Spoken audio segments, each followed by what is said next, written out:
Hey everybody, welcome back. Week or so ago, I'd say maybe 2 weeks ago, I showed you how to test and diagnose a multifunction switch for, in my case, it was a 96 Mustang. These multifunction switches are common in a lot of the Ford vehicles. They tend to be one of those universal Ford parts. I showed you the schematic on how to test which pins to do what functions if you're having issues with it. Here, I'll show you that schematic again. Again, I will also have this schematic in the description to where you can look at it. Now, as you know, before I was having issues with my brake lights on the Mustang. 96 V6 Mustang. I replaced the brake light switch wiring harness because it was messed up. After that, I was having power from the fuse box to the brake switch. I had a constant hot at the brake switch, and then when you press the brake pedal down, the other side would have power. And from there, it's supposed to send power up through the dash, back up here to this multifunction switch. Now, unfortunately, my switch was bad. For the brakes, you need to test pin, it is 511, and you need to test pin number 9 and pin number 5. That's going to be your right and left brakes. Unfortunately, when I would test, I'd cross these two right here, I'd have an open circuit. And you don't want an open circuit. You want a closed circuit. And test if you've got a closed circuit, of course. If you have a good meter that's got an audible tone like mine, I've got a fluke meter. That's a closed circuit. And right now it shows nothing. It shows 0 ohm load. Now, what I did before was I would go from pin 511 and that pin right there, number 9, and then that one right there, and I would have an open circuit. Now I'm going to show you how to fix that. All you got to do is get your Torx bit. Let's see if I can see what size this one is. It doesn't say, I don't think. No, I don't see a size on it, unfortunately. It's just one of the Harbor Freight sets. You're going to want to take all these bolts out right here, these Torx bits out. I'm going to set you up on a tripod and I'm going to show you what I did. Give me just 1 second. Alright, so before I open this up, I'm going to show you. I have cleaned this, and if you've seen my previous video before, I would go from 511 to 9 and I would have no contact. It would be an open circuit. Now I've repaired this, and what I'm going to show you can potentially save you. My replacement was 30 bucks, but depending on where you go, if you go locally, O'Reilly's, AutoZone, places like that, they could be upwards of $150. So I'm going to show you how to fix this and save yourself a lot of money. So all you're going to need is like a Scotch-Brite, a piece of sandpaper, something like that.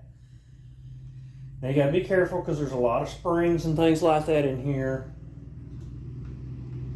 that can pop out. So I'm going to get this open. I'm going to show you. I've already had this open and I've looked at it, and I'll show you what I did. That way you can do it as well. And again, like I said, it could save you money. Now, in here I do have a broken wire that has nothing to do with the brakes light switch themselves. It's got to do with this stock right here. But all you have to do is pull the pin out and reconnect the wiring at the pin, where mine's broke anyway. It came out of the pin somehow. And put it back together. Now there's not a lot of wires inside of this. All it is plastic contact or plastic levers with metal contacts on and springs. So I'm going to pull this apart and I'm going to pull this plug off right here. This is the piece that you want. Alright, you see right there, I've already got some of the spots kind of rubbed clean. All that grease and crap on there has gotten corroded. So I just wipe that down to where it's making contact again. So take your piece of Scotch-Brite, whatever you've got, and just clean that up.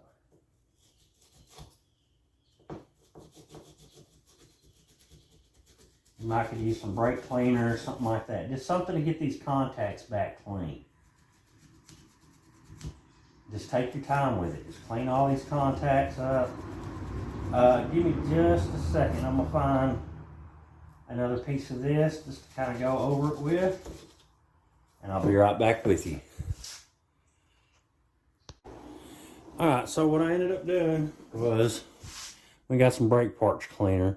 Put a little bit of it on my Brillo disc and just kind of scrubbed it down. As you can see, got all that old grease off everywhere you can. Use just a clean dry cloth to wipe it down when you're done.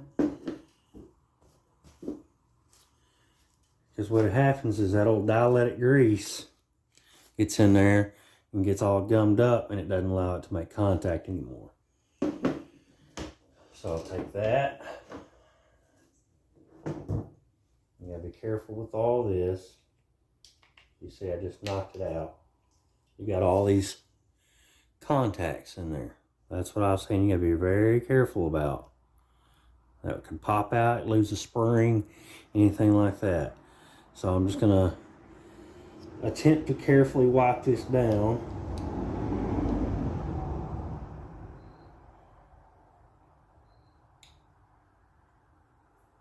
Which I really don't even have to do it with that. But this is the wire that I said that was broke. And of course all you got to do is you got to pop that pin out and strip that wire back and just recrimp it. Solder it in however you want to do it. I'm not going to worry about that right now. Right now my thought was, or my goal was showing you how to clean these so you have a working circuit again. So give me a minute and I'll try to clean it up a little bit and I'll get it all back together. Alright, so I went ahead and I repinned that wire. See if I can get it to zoom in a little bit here. You can see where this wire was. I just repinned it, which all you had to do is take a little flathead screwdriver, push that little tab right here in, and then push down on the pin itself. I got that redone. So now what I'm going to do is I'm going to plug it back in. Make sure I've got everything where it's supposed to be. Let's see here.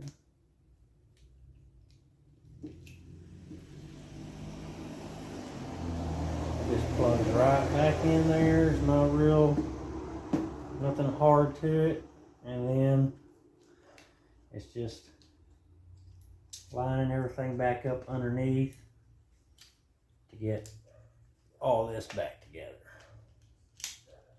That's where the hard part comes in. Now give me just a second and I'll get this all back together and I'll get back with you. I'll show you when it's back together. Alright, so here we are a year later, it seems like. I've got it all back together.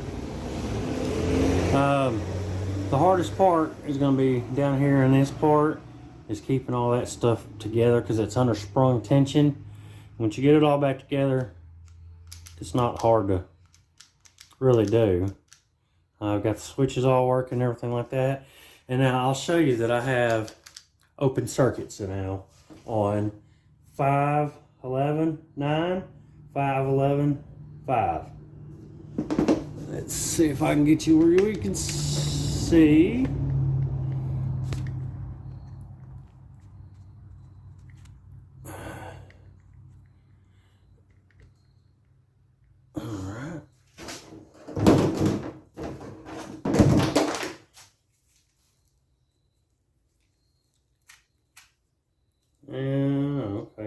just died.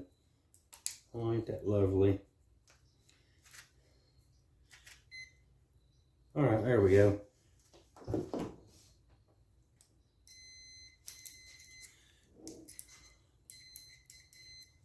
All right, so we're gonna go back here again. 511.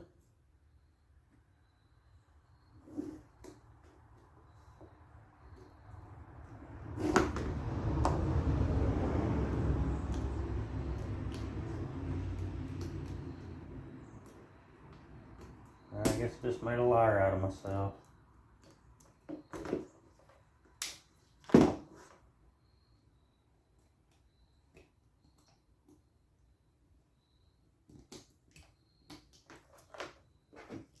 Alright, I don't know what I did wrong now.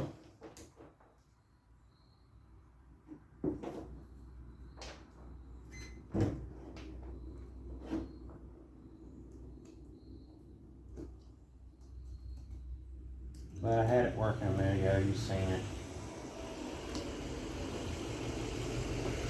Oh, I'll take it apart and figure it out again. Alright, so I did have it right. I didn't realize I had to push that button down. When you push that button down, it interrupts the signal to these other points because that turns your hazard zone.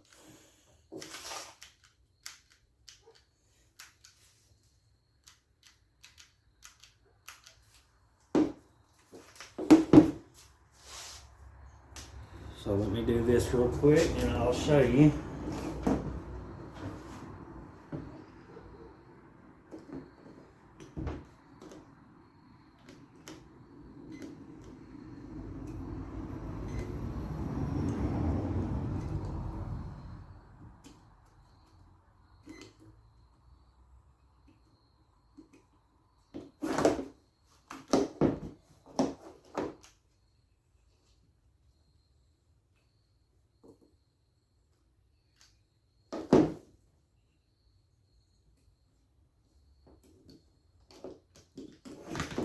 Hang on.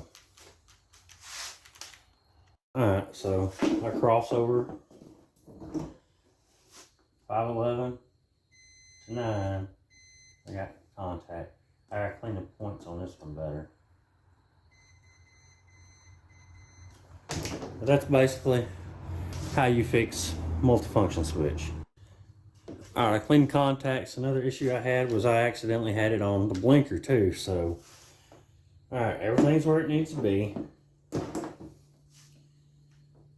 511, 9, 511, 5.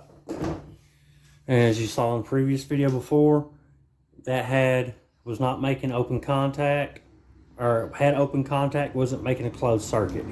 So that's how you clean it, basically, or that's how you fix it. Take it apart, brake cleaner, wipe those contacts down real good, and then go back after those contacts wiped down real good, and I just buffed it down with some sandpaper and put it back together, and now we have closed circuits. And again, I'll put this schematic right here and the link again, as well as the link to the other video, so you can see more of what I was talking about. And if for some reason this doesn't work, you have more issues inside of your switch than what this will fix, I'll even link the switch that I bought to replace mine with. Mine was, I think, like $29 shipped. It took about a week to get here. But for the cheap one O'Reilly's had, they wanted to charge me $50 plus an additional like $10 freight because it's not one that they normally carry in stock. Now, another issue that you may have, which is the issue that I had, my multifunction switch was bad, but also there's the red with green stripe wire that goes from the brake pedal when you press the pedal up to this multifunction switch. Somewhere between the brake pedal and this multifunction switch, I had a break in the line that I wasn't able to find. So what I did was I spliced into the red with green stripe at the brake pedal, ran another wire up to the wiring harness where it plugged into here, and spliced into the red and green wire there. And now I have working brakes, blinkers, hazards, and everything else, and running lights with a simple jumper.